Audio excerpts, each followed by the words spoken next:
Continuando a explicação, nós hoje vamos tratar da criação, mais em particular,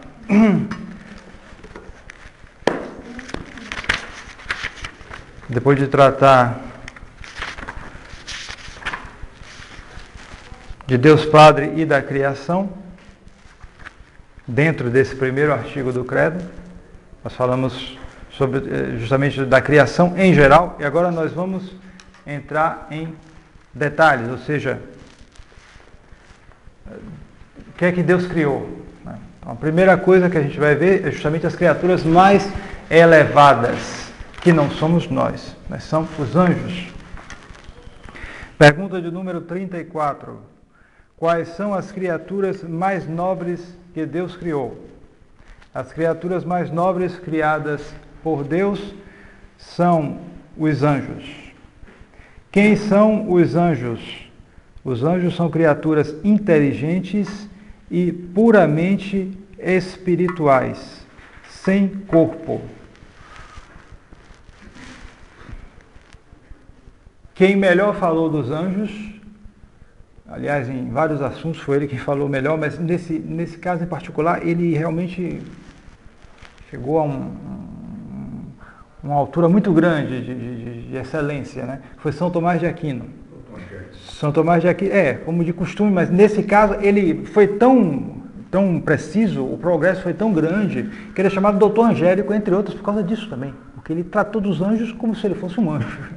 Porque, de fato, havia uma espécie de connaturalidade, entre aspas, na medida em que São Tomás, embora não sendo anjo, ele vivia como anjo, na medida em que ele teve realmente uma graça extraordinária de chegar a um controle extraordinário dos movimentos sensíveis dele, né, etc. Tinha uma castidade fora do comum extraordinária, e isso favorecia justamente, né, a inteligência dele, que era excepcional, a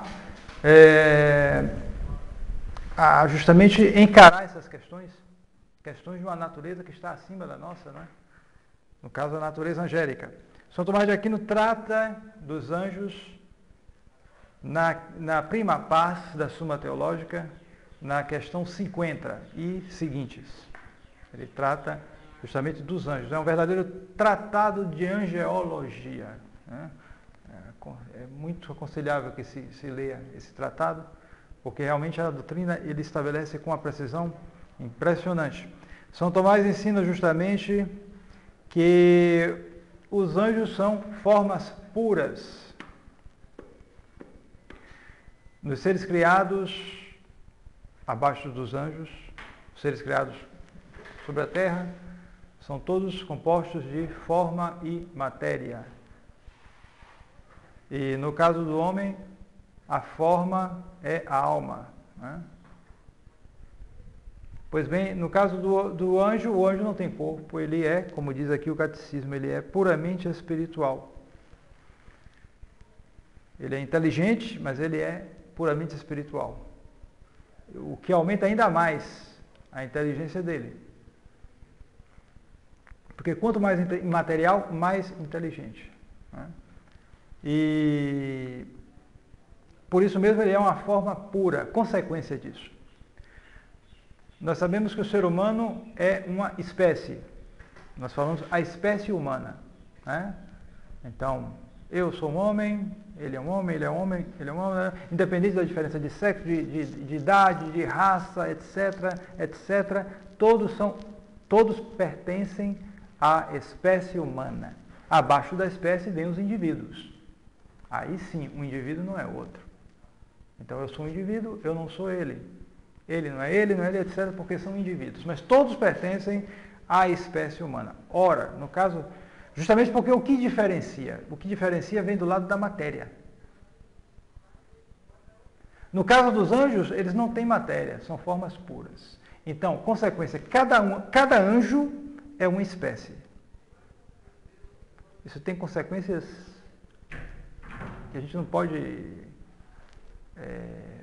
se a gente for começar a meditar, são muito... prende consequências, digamos assim, né? Cada anjo é uma espécie. Não só cada coro angélico, dos 9 coros angélicos. Mas cada anjo. E provavelmente são bilhões de anjos. Vejam só a riqueza da criação de Deus no caso dos anjos. A gente imagina anjo assim, com aquela coisa meio caricatural, com aquelas asinhas, isso, aquilo. É quase uma caricatura. Mas tem espécie, cada um? Uma espécie. Cada anjo é uma espécie. E cada espécie é do outro. Sim, justamente. O arcanjo é um outro coro angélico, certo? Agora, no caso aí, é uma diferença de espécie. E essa diferença é de um anjo para outro. A gente não pode avaliar isso. Mas como se fosse uma diferença, mal comparando, entre um cachorro e um gato. A diferença de espécie, não é diferença de indivíduo. Um cachorro é diferente completamente de um gato.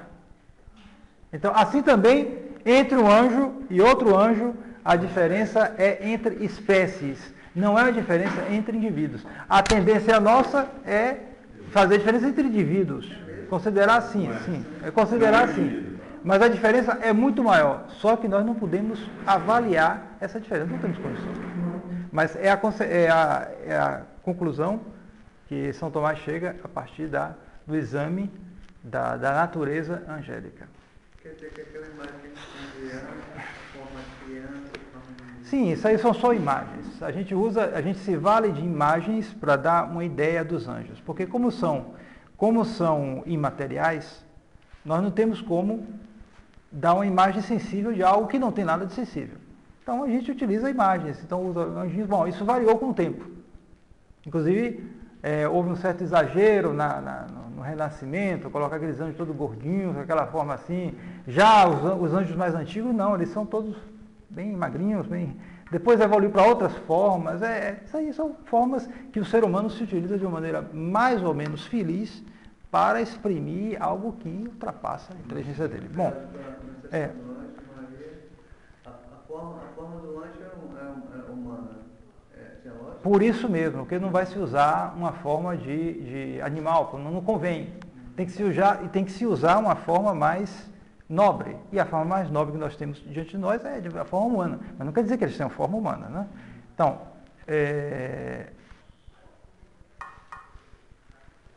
para que fim criou Deus os anjos? Deus criou os anjos para ser por eles honrado e servido e para os fazer eternamente felizes. Isso é sempre o fim principal, que nós vimos na última aula da criação, que é a glória de Deus. Tudo que Deus criou é primeiramente para a sua própria glória, a glória de Deus. Nós não podemos aspirar à nossa glória, seria orgulho, seria vanglória no caso. Não teria fundamento nenhum. Mas Deus criou tudo e ele pode aspirar à sua própria glória. Nesse caso não é orgulho. Por quê? Porque há um fundamento real. Deus é o ser por excelência, é o ser por si mesmo. Nós somos seres, nós recebemos o ser, mas nós não temos o ser por nós mesmos. E, portanto, no caso de Deus, ele pode dizer, eu sou o maior, eu sou o grande, eu sou onipotente.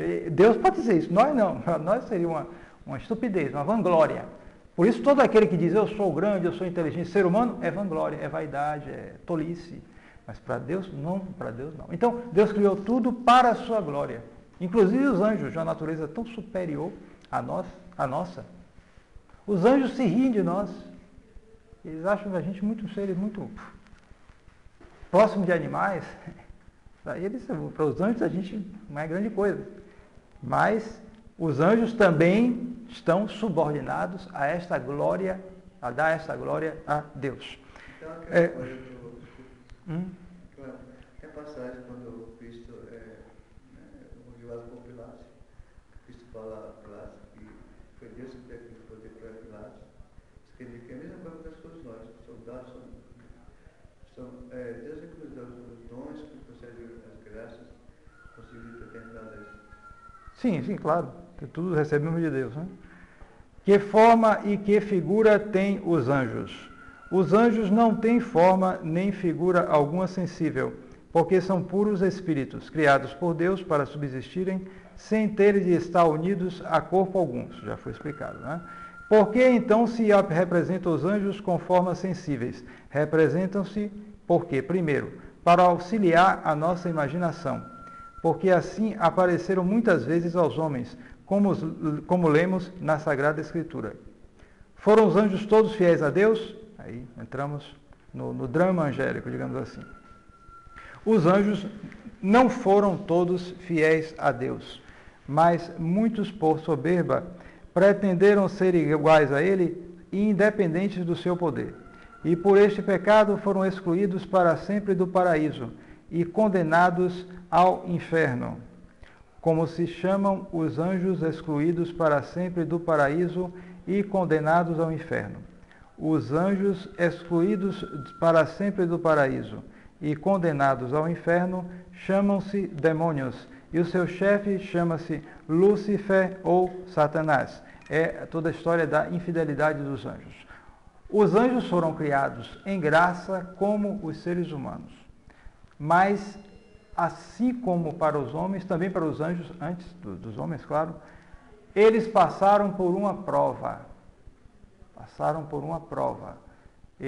Uma prova em que Deus exigiu deles fidelidade. Fidelidade. Essa prova foi certamente um instante. Não foi como no caso do homem, que demorou algum tempo. Os homens estão no tempo.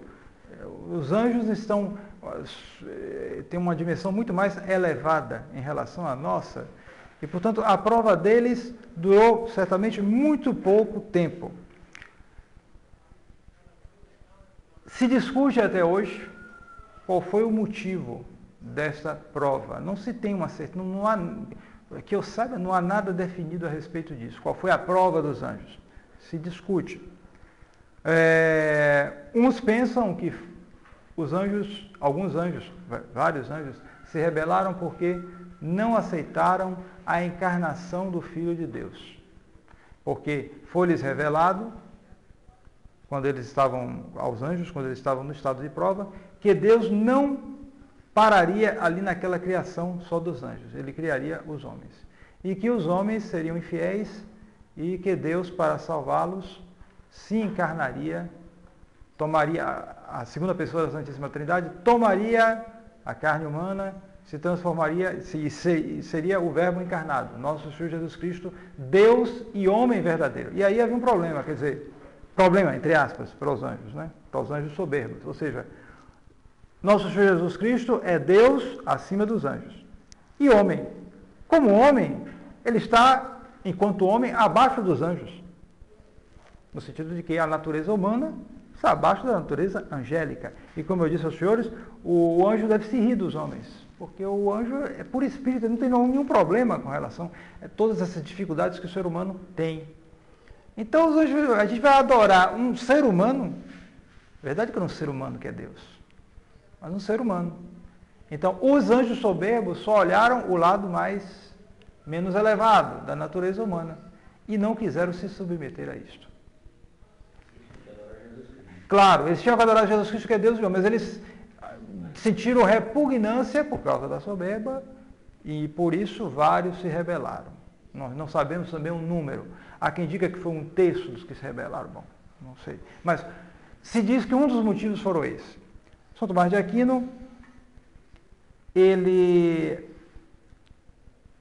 opina que foi antes porque esses anjos, eles olharam mais para a sua própria excelência do que para a excelência de Deus. Eles se comprazeram na sua natureza e recusaram a graça de Deus. Porque como eles estavam no estado de prova, mas eles estavam numa felicidade e numa elevação muito grandes. Então eles se comprazeram naquela elevação de tal maneira que eles recusaram a graça que ainda havia para completar o seu estado. Então foi uma espécie de pecado de liberalismo, entre aspas, ou de naturalismo. Eles quiseram a sua própria excelência e rejeitaram a excelência da graça divina. E por isso também acabaram caindo e sendo precipitados no inferno. São hipóteses. De qualquer maneira, o motivo foi a soberba. Em um ou outro caso. Como diz o catecismo. Não existia. Sim, o inferno não existia. Foi criado para isso mesmo. Foi criado ou eles criaram? Sim, eles criaram. Não, foi criado por Deus, porque é um lugar. Foi criado por Deus para que os anjos fossem encerrados ali. Então, esses anjos se tornaram demônios. Atenção, o demônio não quer dizer que ele mudou a natureza. Ele continuou sendo um anjo. O demônio é um anjo. Os demônios são anjos.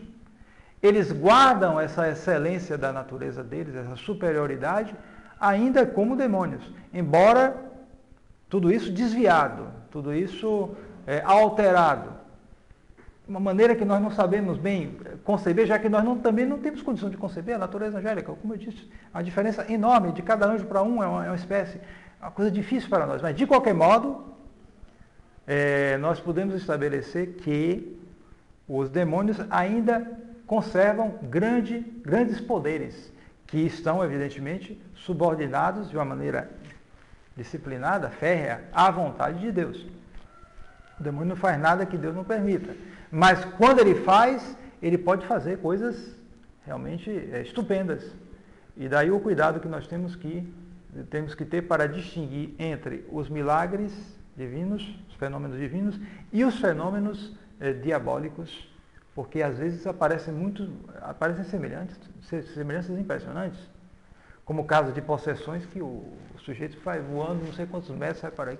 Parece um santo faz a mesma coisa, pelo poder de Deus, mas ele faz a mesma coisa também, o possesso, pelo poder do demônio. O demônio vai lá, se aposta e leva o sujeito lá, para cá, leva até o teto da igreja, depois volta. Coisas impressionantes. Né? A gente só pode distinguir isso usando outros critérios, e não somente o aspecto maravilhoso, impressionante, porque parece a mesma coisa. Bem, mas veja bem, vamos deixar as perguntas para depois. Eu vou expor, porque senão um ou outro. Depois que eu fizer a exposição, eu deixo espaço para todo mundo perguntar. Bom, os demônios podem fazer-nos algum mal? Sim, os demônios podem fazer-nos muito mal à alma e ao corpo, se Deus lhes der licença, sobretudo tentando-nos a pecar. Por que nos tentam os demônios? Os demônios tentam-nos pela inveja que nos têm e que lhes faz desejar a nossa eterna condenação, e por ódio a Deus, cuja imagem em nós resplandece. E Deus permite as tentações, a fim de que nós, vencendo-as com a sua graça, pratiquemos as virtudes e alcancemos merecimentos para o céu. O demônio tem justamente essa atitude. A atitude inicial, fundamental, é o ódio. Ele tem ódio a Deus. O pior pecado que existe é o ódio a Deus. É o que realmente nos aproxima mais do ódio do demônio, é esse ódio a Deus. Ele tem ódio a Deus, porque ele foi expulso por Deus, ele se revoltou primeiro já, e ele foi expulso. Então ele tem um ódio de vingança, uma vingança que não será nunca realizada. Então isso eterniza o estado dele. E não nos esqueçamos que o demônio ele tem uma maneira diferente de agir da nossa. Nós vamos por partes, por raciocínios. Né? Então nós temos essa possibilidade de ir para frente e depois dar para trás. O demônio não. Uma vez que ele chegou a uma conclusão e ele aderiu àquilo, terminou. Porque ele vai direto nas coisas. A inteligência dele é muito superior. Não tem que passar por intermediários, fazer raciocínios. O demônio não faz raciocínios, ele intui a coisa. Então ele tirou aquela conclusão e ele foi estabelecido naquele estado. Eternamente ele tem aquele ódio a Deus. É um ódio em relação a Deus e em relação a nós a inveja. A inveja justamente aproxima muito do demônio. São dois pecados muito tristes, o ódio a Deus e a inveja. Se eles existem no homem, aproximam o homem do demônio. O que é inveja? É bom explicar isso, porque tem muita gente que pensa assim, existem dois tipos, uma inveja benigna, entre aspas, e uma inveja maligna. Então, a inveja benigna, entre aspas, é a chamada emulação. Alguém vê o sujeito lá com uma Ferrari 0 km, isso, aquilo. Rapaz, o sujeito era pobrezinho, rapaz, começou trabalhando, desenvolveu, economizou, e não era político, mas ele tentou na vida, trabalhou, deu certo lá no negócio, isso, aquilo, pegou e enriqueceu. Mas acontece isso. Ele chegou a esse cara e agora está lá com aquele carrão, isso, aquilo, 2 casas, isso, aquilo. Aí o sujeito olha, rapaz, E o que é que ele fez? Ele trabalhou, ele se esforçou, ele fez isso, fez aquilo, tudo honesto. Então, eu vou fazer isso também. Para ver se pelo menos não chegar a ter uma Ferrari, eu tenho um carrão novo aí, qualquer desses aí, vou trabalhar para fazer isso. Então, ele fica se esforçando e dedica a vida dele a isso, quer dizer, ele é uma espécie de inveja, mas é uma inveja benigna, entre aspas. Quer dizer, ele simplesmente viu o bem do outro e viu, eu vou fazer a mesma coisa para chegar lá. Bom, não é lá muito aconselhável o sujeito passar a vida toda só para ganhar dinheiro, isso, aquilo, e a salvação dele. Mas não é, propriamente falando, um pecado grave, esse tipo. É simplesmente ele vê o exemplo e quer seguir. Mas ele não vai contra aquela pessoa. A inveja maligna é justamente a pessoa ver o sujeito com aquela coisa e ele se entristece. Mas ele se entristece...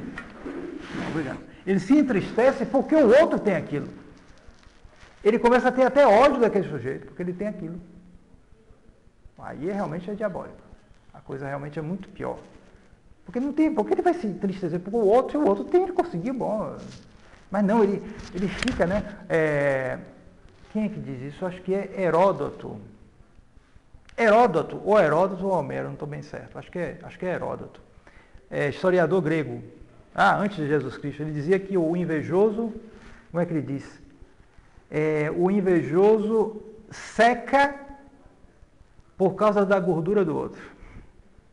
Ele vê o outro gordo e aí fica secando. Quer dizer, ele vê os bens do outro e fica secando de tristeza. Tem gente que tem esse sentimento. E acaba se voltando contra o outro, fazendo indireta, falando mal do outro. Começa a ter aversão ao outro. Esse pecado de inveja é que é justamente a inveja do demônio em relação a nós. Porque o demônio, o que é que ele vê? O ser humano, um pobre ser humano, próximo dos animais, tem que comer, que tem que dormir, que todas essas necessidades que o ser humano tem, que se suja, que tem dificuldade, burro que só ele, tem que estudar para passar, fazer um raciocínio, 2, 3. Para eles, o demônio é muito mais elevado do que nós. Nós somos uns pobrezinhos. Pois bem, esses pobrezinhos têm a graça de Deus. E eu não tenho. Esses pobrezinhos podem chegar a ter a visão da essência divina e eu nunca vou ter. Então o demônio se entristece, ele se rói de inveja por causa do ser humano. Como é porque esse sujeito vai ter isso, esse sujeito tão lá embaixo e eu com essa natureza elevada estou aqui embaixo. Injustiça social. Vou fazer uma revolução, não serve a mim. Não vou servir. Tudo isso, esse estado de briga, de conflito, de inveja, de querer tomar o lugar, tudo isso tem fonte no demônio, porque está muito próximo da atitude do demônio. Então o demônio vai passar a história humana toda tentando levar os seres humanos para onde ele está. Note bem, por exemplo, nas pessoas, nos marginais. Drogados, traficantes, etc. Em geral, há um sentimento neles de que todo mundo é igual a eles. Eles gostam de dizer que a polícia é igual a eles. Bom, eu não nego que a polícia às vezes faça coisa muito errada, mas não é igual a eles. Mas eles têm essa maneira. Se você fala de não é igual a gente, é pior que a gente. Ele faz isso, faz aquilo. Às vezes até tem coisa verdadeira mesmo, mas a intenção deles é achar que todo mundo é igual a eles. Todo mundo é ladrão, todo mundo é isso, todo mundo é isso, tudo mesmo. Botar no lugar deles. É uma atitude também que parece com a do demônio. O demônio quer levar todo mundo para onde ele está, porque para ele não tem mais jeito, já está resolvida a coisa, por toda a eternidade. Mas os seres humanos não. Os seres humanos eles vão no tempo, com as gerações. Podem ir para o céu, mas podem ir para o inferno. Então eles vão, não, vai tudo para o inferno. E eles trabalham a vida toda para obter isso. Eles não ganham nada com isso. Eles sabem muito bem que eles não vão sair, não vão entrar no céu porque conseguiram botar mais gente no inferno, pelo contrário. No entanto, o ódio e a inveja leva a isso. E você pode ver em certas pessoas que têm muito ódio, que têm muita inveja, eles se destroem. É um negócio irracional, é burro, é louco, mas tem muita gente que vai por esse caminho mesmo. Vai por esse caminho. Como podemos vencer as tentações? Vencem-se as tentações com a vigilância, com a oração e com a mortificação cristã. Essas três coisas que É o beabá da vida espiritual, espero que todo mundo tenha e pratique, né? Que é justamente a vigilância, tudo começa por aqui. Você sai por aí na rua olhando para lá para cá, você vai ter tentações, evidente. Hoje em dia nem se fala. Então, a vigilância, a oração, de onde se obtém o auxílio divino, e a mortificação, quer dizer, não adianta só rezar, mas é preciso sofrer, unir a Nosso Senhor com sabedoria, em geral consultando o diretor espiritual, né, para não fazer coisa que não possa, mas tendo essa disciplina que ajuda, dispõe o ser humano a rezar mais para obter o auxílio divino a fim de superar as tentações. Que aconteceu aos anjos que se conservaram fiéis. Os anjos que se conservaram fiéis a Deus chamam-se anjos bons, espíritos celestes ou simplesmente anjos. Que aconteceu aos anjos que se conservaram fiéis a Deus. Os anjos que se conservaram fiéis a Deus foram confirmados em graça. Gozam para sempre da vista de Deus, amam-no, bendizem-no e louvam-no eternamente. Estão no céu, são os anjos bem-aventurados. Deus serve-se dos anjos como seus ministros? Sim. Deus serve-se dos anjos como seus ministros e especialmente confia muito dentre deles o ofício de nossos guardas e protetores. Devemos ter particular devoção ao nosso anjo da guarda? Sim. Devemos ter particular devoção ao nosso anjo da guarda. Honrá-lo, implorar o seu auxílio, seguir as suas inspirações e ser-lhe reconhecidos pela assistência contínua que nos dá. Quer dizer, Nosso Senhor se serve na vida sobrenatural de intermediários. É sempre assim, é como na criação, na ordem natural. Tudo é feito por intermediários. Deus não faz diretamente nada. Deus se vale de intermediários para a gente. Deus não vem com um prato de comida e nos dá para comer. Não, Deus nos dá forças para trabalhar, inteligência para trabalhar, produzir, etc. E assim obter o alimento que também vem por intermediários. A terra, o sol, as plantas que nós comemos e animais, etc. Quer dizer, tudo é feito por intermédio de outros.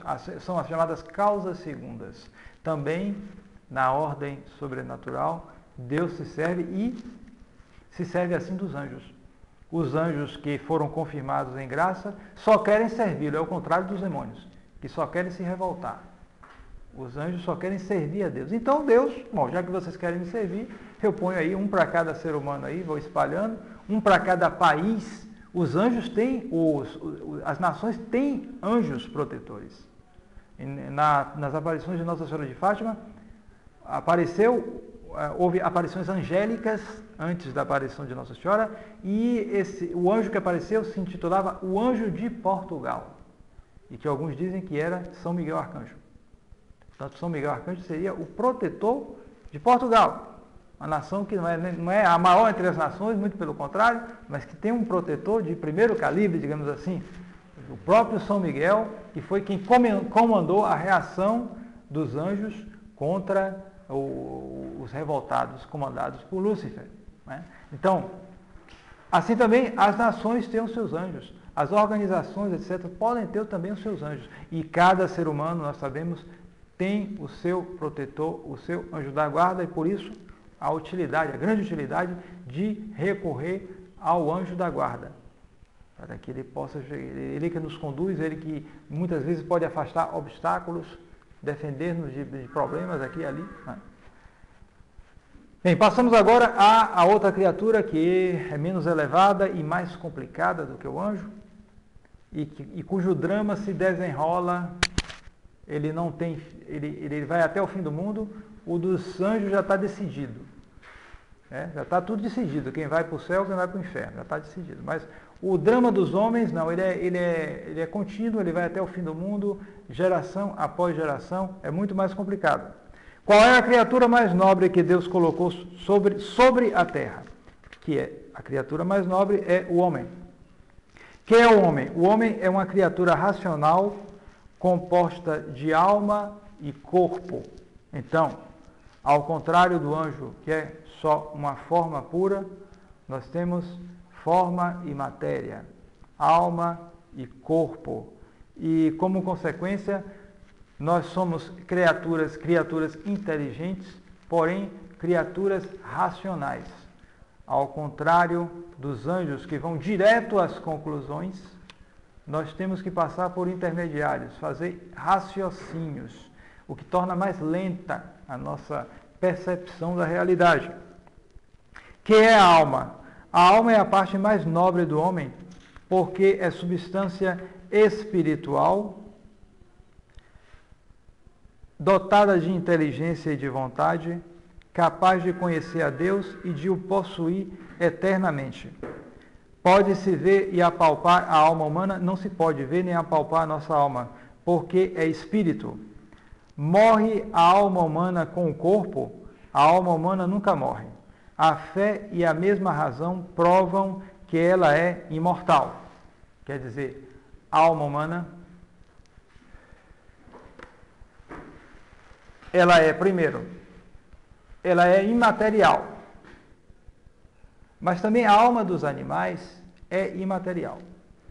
Se diz, o cachorro não tem alma. Não, o cachorro tem alma. Tem.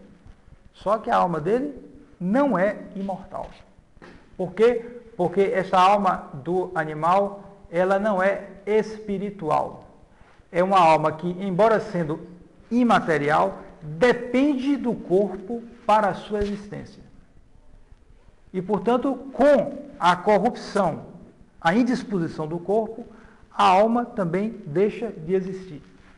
Enquanto que, no caso do homem, a alma, ela subsiste mesmo depois da indisposição do corpo. Por quê? Porque há um provérbio latino que diz: agitur sequitur esse. Agere sequitur esse. Então, a ação corresponde ao ser. Se age como se é. Então, nas nossas atividades intelectuais, se nota que as nossas ações intelectuais superam os limites do corpo, os limites do espaço, os limites do tempo. Aqueles exemplos que eu dei naquelas aulas, aquelas instruções de filosofia, né? O ser humano, um cachorro, ele vê essa cadeira, ele tem a impressão da cadeira, mas ele não tem uma ideia universal de cadeira, ou seja, uma ideia que se aplica a várias cadeiras. Ele não tem essa ideia universal, porque essa ideia supera os limites da matéria. O ser humano não, ele tem ideias que são universais, ou seja, essas ideias superam os limites de espaço, não se restringe a uma cadeira, mas se aplica a outras cadeiras. Então, isso é imaterial. Isso suplanta os níveis da matéria. E como esse agir do ser humano é um agir que supera os limites da matéria, também o ser dele supera os limites da matéria. Pode subsistir, pode agir sem estar limitado à matéria. E por isso, quando a matéria se indispõe, ou seja, quando vem a morte, o corpo entra em falência, a alma subsiste mesmo se separando do corpo. Mas consegue ficar eternamente? Consegue ficar eternamente, sim. Fica eternamente justamente porque se ela consegue subsistir, agir sozinha, independentemente do corpo. Mas não sente saudade? Certo? Sim, isso é outra coisa. Aí a gente tem um dogma da ressurreição dos mortos. Certo, mas isso é sobrenatural. Nosso Senhor fez isso como uma espécie de complemento. Mas não há necessidade natural de ressurreição dos corpos, é uma coisa sobrenatural. Porém, a alma separada, ela subsiste independentemente do corpo. Ela pode subsistir independentemente do corpo, justamente por causa porque nós vemos a partir do agir dela. É um agir que não depende intrinsecamente do corpo, essas atividades intelectuais. Então, é uma prova racional, filosófica da imortalidade da alma. Agora, claro, para a gente chegar à visão beatífica, tudo isso são coisas sobrenaturais. Aí é Deus que outorgou isso, pela fé nós sabemos. Mas, naturalmente, nós vamos provar a sobrevivência da alma. A vida não acaba aqui. E mesmo os pagãos sabiam disso. Muitos pagãos estudaram essas coisas, chegaram a essas conclusões. Antes de Jesus Cristo, eles chegaram, pelo menos tiveram a... Bom, agora, para chegar, explicar melhor as coisas, eles ficavam, a coisa é muito sutil, né? Eles ficavam meio tateando nas coisas, mas eles chegavam a essa percepção da imortalidade da alma. Mas então, no inferno, o corpo também vai? Depois da ressurreição, né? Antes não. No Claro. inferno vai ser corpo e alma. Sim, claro. Depois da ressurreição dos mortos vai ser assim. Isso é outra coisa. Então, não, Nossa Senhora já está com o corpo e alma, mas isso é algo também sobrenatural, um privilégio que ela teve com o Nosso Senhor. São os dois únicos corpos que estão no céu, né? Que é o Nosso Senhor e Nossa Senhora. Bem, outra característica do homem. Nós vimos a imortalidade, a espiritualidade, a imortalidade do homem. Também é o homem livre nas suas ações, a liberdade, né? Sim, o homem é livre nas suas ações e cada qual sente dentro de si mesmo que pode fazer uma ação e deixá-la de fazer, ou fazer antes uma que outra. Por exemplo, se eu disser voluntariamente uma mentira, eu sinto que eu poderia deixá-la de dizê-la e calar-me, e que poderia também falar de outro modo, dizendo a verdade. A liberdade é outra característica do ser humano. Uma liberdade limitada. Atenção, a liberdade, hoje se fala de liberdade aí como se fosse uma coisa limitada. Eu faço o que eu quero, pode fazer o que eu quero. Não é verdade isso. Evidentemente, a liberdade do homem é uma liberdade limitada. De onde vem essa liberdade? Como é que nós poderíamos provar de maneira breve a liberdade do ser humano? É o seguinte: a vontade no ser humano segue a razão. Nós gostamos, nos dirigimos, né? Temos amor a uma coisa que nós percebemos. Nós só podemos ter um afeto, nós só podemos dirigir nossa vontade para algo que nós conhecemos. Primeiro nós conhecemos um bem, depois nós nos dirigimos a esse bem. Ninguém pode amar uma coisa que ele não conhece. Pelo menos algo ele conhece. Mesmo que ele conheça certo ou errado, mais ou menos ele conhece alguma coisa.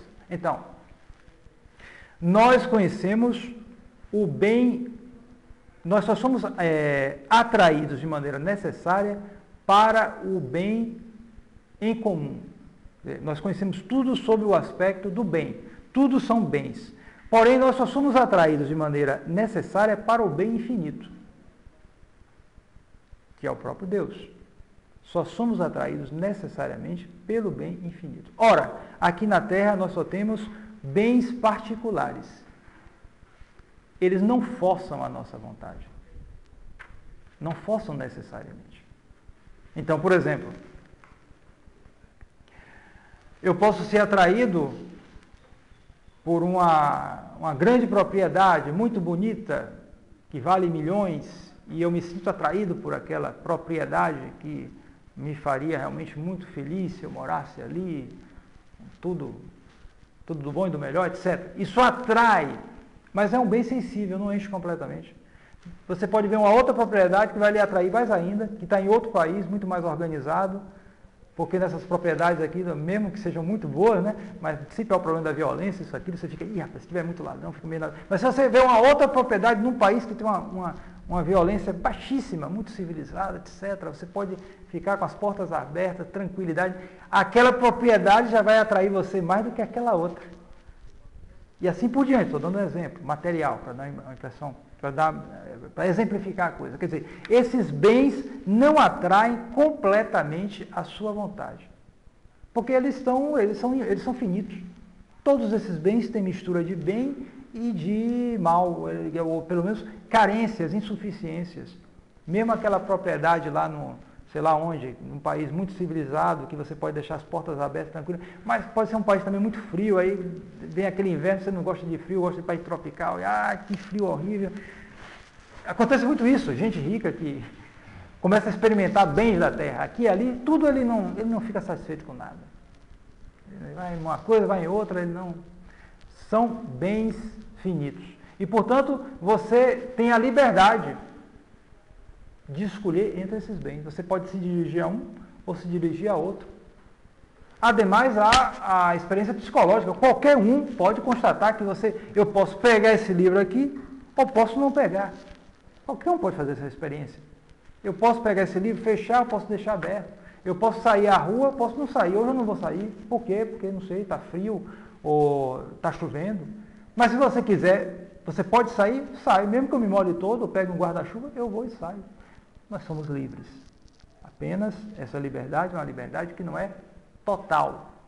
É uma liberdade que essa liberdade física da gente, o livre-arbítrio, é algo limitado.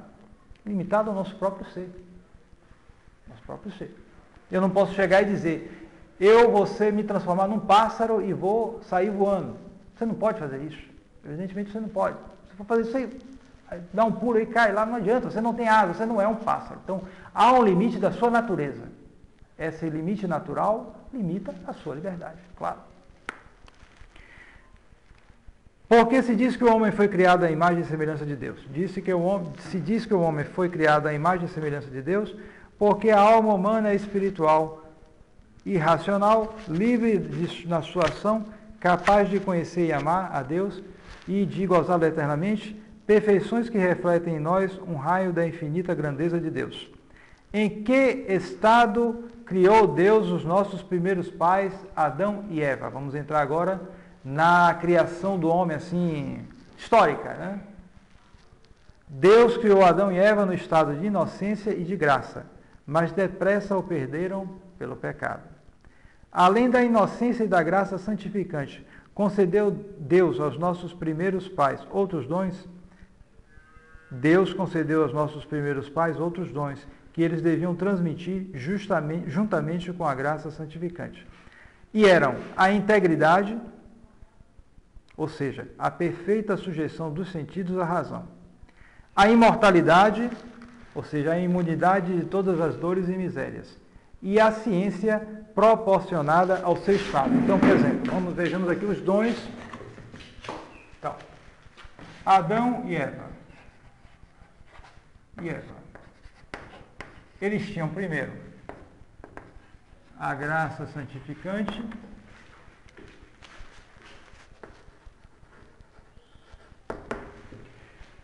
e depois os dons. Esses dons eram a integridade,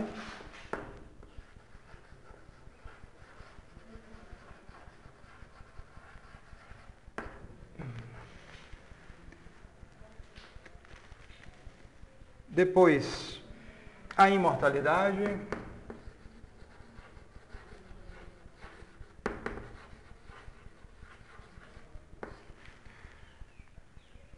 depois a ciência infusa,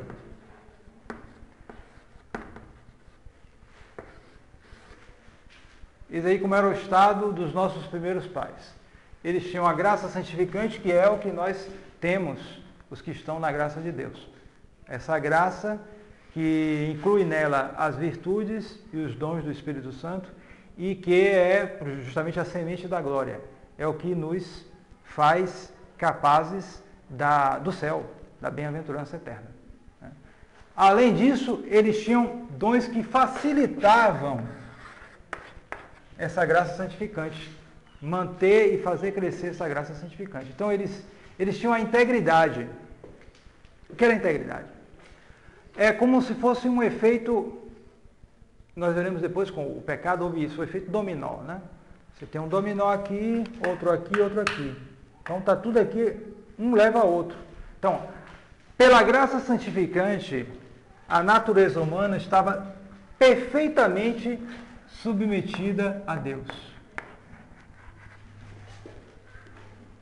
Porque é isso, a graça santificante nos torna filhos de Deus, filhos adotivos. Então nós estávamos submetidos perfeitamente à vontade de Deus. Estando assim, então, nós que somos seres compostos, corpo e alma, potências diversas, isso, aquilo, tudo isso estava disciplinado. Havia uma submissão em nós mesmos, o que nós não constatamos hoje em dia. Como consequência disso, a morte não existia, porque a morte justamente vem dessa insubmissão das potências inferiores às potências superiores. Essa usura, digamos assim, entre aspas, das nossas potências inferiores que se deixam, vão se gastando com o tempo. O ser humano, por mais que ele se cuide, vem a idade, daqui a pouco, eu estou sentindo a dor aqui, eu comia de tudo, agora eu já não estou mais aceitando certas coisas, já estou tendo maior cansaço, isso, aquilo, e vai, mesmo que ele vá se cuidando, mas chega uma hora que chega ao limite. Justamente por causa dessa indisposição, não há mais aquela integridade, aquele controle que deveria haver do superior sobre o inferior. Então, Deus, em primeiro lugar, as potências superiores, inteligência e vontade, depois as sensíveis, os sentidos, etc. Devia ser assim, mas não é. Não é. Por causa do pecado. Mas Adão e Eva eram assim. Então, eles tinham a integridade, a imortalidade e a ciência. Ciência infusa. Porque toda a nossa ciência é adquirida. Mas Adão e Eva receberam uma ciência altíssima, elevadíssima, já infusa. Porque eles apareceram já como adultos. Eles apareceram já como adultos. Ora, eles tinham que ter um conhecimento proporcionado para poder começar essa tarefa imensa que era começar a humanidade. Começar a humanidade exige um conhecimento muito grande. Vocês devem ter ouvido falar já dos chamados meninos lobos, né? Vocês devem ter ouvido falar disso. Meninos lobos que foram encontrados no correr da história, mas há alguns casos muito bem documentados, que era casos de menino abandonado ou até roubado por lobos. Se conta um caso de uma senhora que ia trabalhar, naqueles tempos, né? Todo mundo vivia na roça, trabalhava lá na França, né? E aí ia trabalhar, então tinha filho pequeno, porque muitos filhos, né? Então deixava o menino num cestozinho, né? Aí quando voltava, sumido. O que é que acontecia? Às vezes uma loba tinha perdido os filhos dela, por qualquer motivo lá, e com o instinto maternal, né? Ela vinha e pegava o menino e levava para criar. E criava o menino no mato. Então, anos depois, vinha um caçador, achava aquele menino todo já de unha crescida, com dente crescido, todo peludo, assim, como um animal. Era o filho anos depois. E quer dizer, que era um ser humano, porém, ele já tinha todo o comportamento de lobo, de animal. Então, vocês imaginem o Adão e Eva aparecendo sem nenhuma ciência. O que é que eles iam fazer? E essa teoria aí do evolucionismo, que diz que mesmo o evolucionismo mitigado, que diz que não, Deus se serviu, infundiu a alma lá na macaquinha que estava lá e virou ser humano, mas como é? Ia nascer de uma macaca, como é que ia ser a educação desse ser humanozinho pequenininho? A macaca ia ensinar o quê? Ele ia ficar um macaco também, olha. Não ia para frente a humanidade. Como é que ele ia transmitir o que ele não recebeu? Então, era necessário uma ciência muito elevada. E, de fato, há vários pesquisadores que vão cavando a história humana, sem essas invenções aí de universidade, de evolucionismo, e muitas vezes, eles chegam à conclusão que as civilizações mais antigas tinham uma ciência mais elevada do que outras civilizações. Eles parece haver o que é uma decadência da civilização. Uma decadência.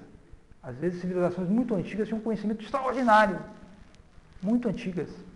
Esse conhecimento certamente veio da ciência infusa dos nossos primeiros pais, que mesmo depois do pecado, conservaram algo disso.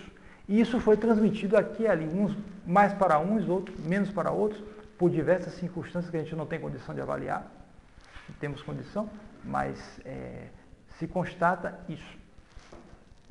Então, eles foram criados num estado realmente muito elevado, de uma felicidade muito grande, terrena. Era uma prova,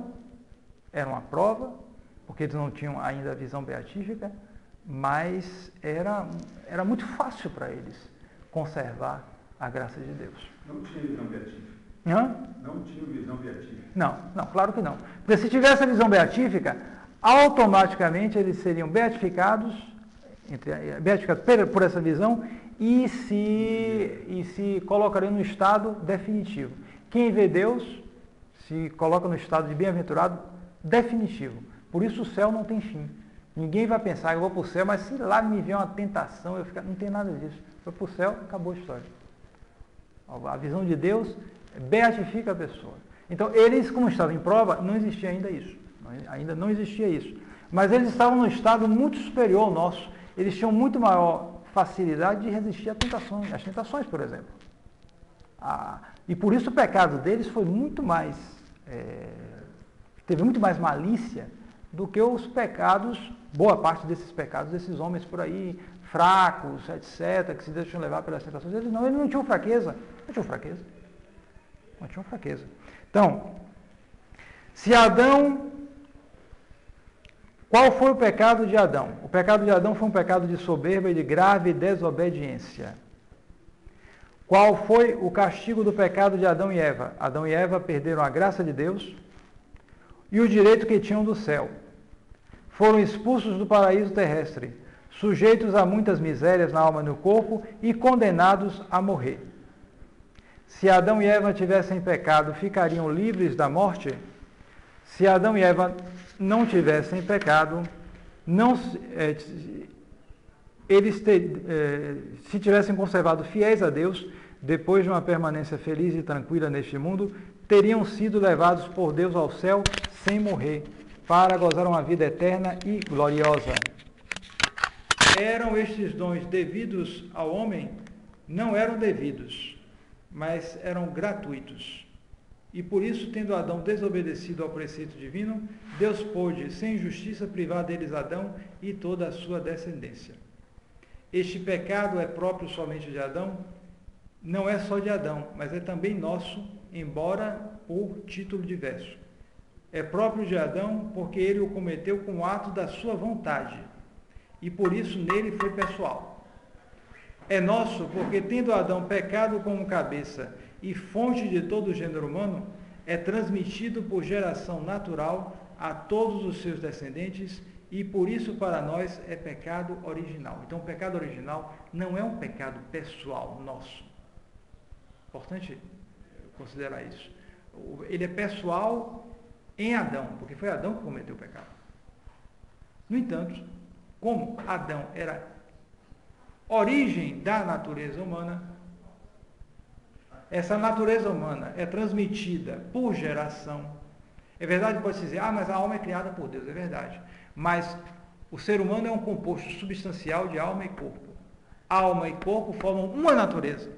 Como o corpo é transmitido por geração, em Adão estavam todos os seres humanos ali. A partir da transmissão natural, todo o gênero humano foi sendo desdobrado, digamos assim. Como corpo e alma formam uma só natureza, o pecado original, essa natureza transmitida por Adão, sem os dons e privada da graça de Deus, foi sendo também transmitida. Deus criava a alma de cada um, mas essa alma, formando um composto substancial, digamos assim, pegava o contágio. A natureza saía viciada. O corpo, né? A natureza, a alma também, no sentido que a natureza, o corpo e a alma formam uma natureza. Como o corpo vinha por geração natural, então tudo era, a espécie, por assim dizer. No caso, a consciência? Vamos ver isso, vamos ver por parte disso. Então, é um pecado original em nós. Em Adão foi um pecado pessoal. Como é possível que o pecado original se transmita a todos os homens? Porque, tendo Deus conferido ao gênero humano, em Adão, a graça santificante e os outros dons préternaturais, com a condição de que ele não desobedecesse, tendo este desobedecido na sua qualidade de cabeça e pai do gênero humano, tornou a natureza humana rebelde a Deus. Por isso a natureza humana é transmitida a todos os descendentes de Adão no estado de rebeldia contra Deus, privada da graça divina e dos outros dons. Contraem todos os homens o pecado original? Sim, todos os homens contraem o pecado original, exceto a Santíssima Virgem, que dele foi preservada por Deus com singular privilégio na previsão dos merecimentos de Jesus Cristo, nosso Salvador. É bom entender que Nossa Senhora tinha, digamos assim, o débito do pecado. O pecado devia atingi-la, porque ela é ser humano também, da geração de Adão. Mas Nosso Senhor a preservou. Foi uma redenção superior à nossa. É como alguém que foi ferido e você vai e cura a ferida dele, como o bom samaritano.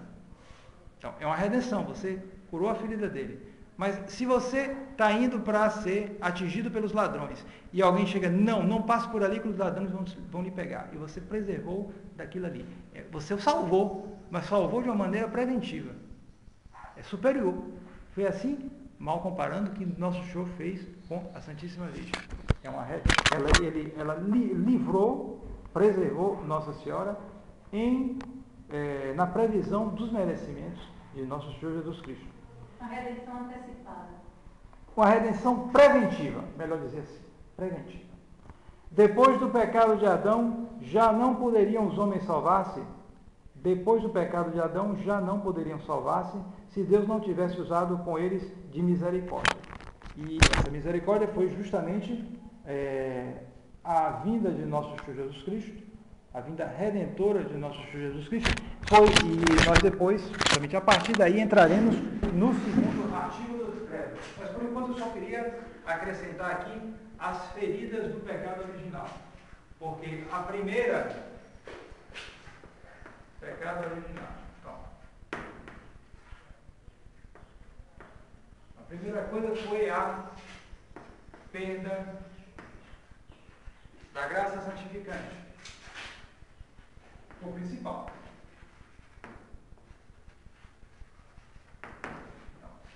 A partir daí houve então o efeito dominó.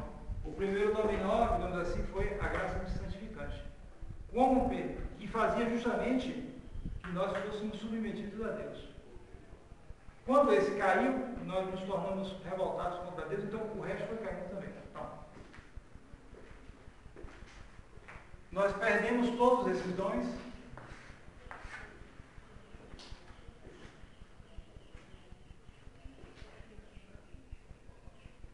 E recebemos 4, digamos assim, feridas disso. A primeira é justamente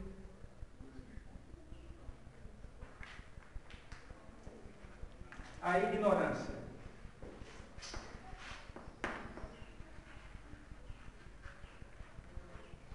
Ignorância. Então, são as feridas do pecado original. Depois, a malícia. Depois, a fraqueza.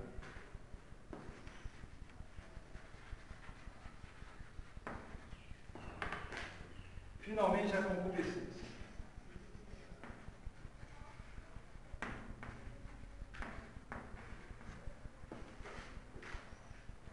Pecado original. Perda da graça santificante e depois dessas 4 feridas. A ignorância, a dificuldade em conhecer a verdade. Como é difícil para o ser humano conhecer a verdade. Basta ver o número de pessoas desgarradas por aí que não conseguem, não conhecem a verdade, não quer saber. E às vezes são pessoas muito inteligentes. Não é só burrice, não. Existe a burrice, mas existe também o apego a um certo entenebrecimento da inteligência, que a pessoa não consegue atingir coisas espirituais. É impressionante isso. Depois, a malícia, que justamente é a debilidade da vontade. Depois, a fragilidade, que é a covardia diante das dificuldades. Covardia diante das dificuldades. Missa 8 horas da manhã, passar por essa estrada aí 4 quilômetros, quebrando o carro, levando lama. Imagina.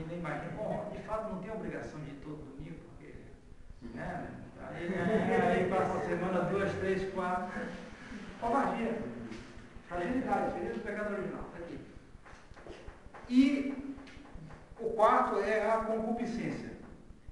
Quer dizer, é o apetite desordenado pelas coisas sensíveis, que é fonte de pecado, início de pecado, porque justamente nós somos atraídos para coisas que têm um valor, mas esse valor deve ser medido pela razão. A razão mede o valor da coisa. A depender do valor da coisa, nós não somos atraídos. Então, a razão deveria dominar. Então, por exemplo, se um ser humano, mesmo sem um pecado original, ele sente fome, ele tem que comer. Então, o que ocorre? Se não houvesse pecado original, a razão indicaria, você tem necessidade de comer tanto de comida. E você sentiria uma atração por aquela comida dentro desses limites dados pela razão. Porque a razão é superior. Então você iria e comeria o tanto que necessário para você.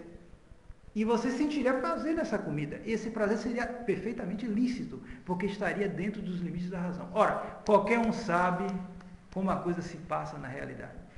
Né? O sujeito às vezes vira um porco para comer, vai aquele negócio mesmo. E se chega a absurdos, como os romanos, né, que iam fazer aqueles banquetes fora do comum na Roma Antiga, e havia lugares chamados vomitoria, porque eles tinham um negocinho só para mexer, depois que estava cheio não aguentava mais. Aí tinha só uma varetinha que eles já faziam sob medida para mexer ali, e depois voltar para comer de novo. Quer dizer, era só o prazer de comer, mais nada. Não era comida, você comer porque você tinha fome, não, era só o prazer de comer. E faziam pratos para os imperadores, isso aqui era um negócio impressionante. Você fazia um prato só de língua de pavão. Você imagina uma língua de pavão, já viu uma língua de pavão? Pega a língua de pavão, um negocinho aqui. Você fazia um prato de língua de pavão. Quantos pavões você matava para obter aquele prato? Quer dizer, só requintes, até não poder mais, para você sentir gosto, e depois que estava cheio, botar para fora e depois mais coisa, outra. Quer dizer, se chega a esse nível de animalidade, abaixo dos animais. Porque aí é abaixo dos animais. Porque o animal, pelo menos, ele come com muita fome, daquele jeito, um pouco, isso aí, mas ele só come a fome que ele tem. Quando a fome saciou, ele não come mais.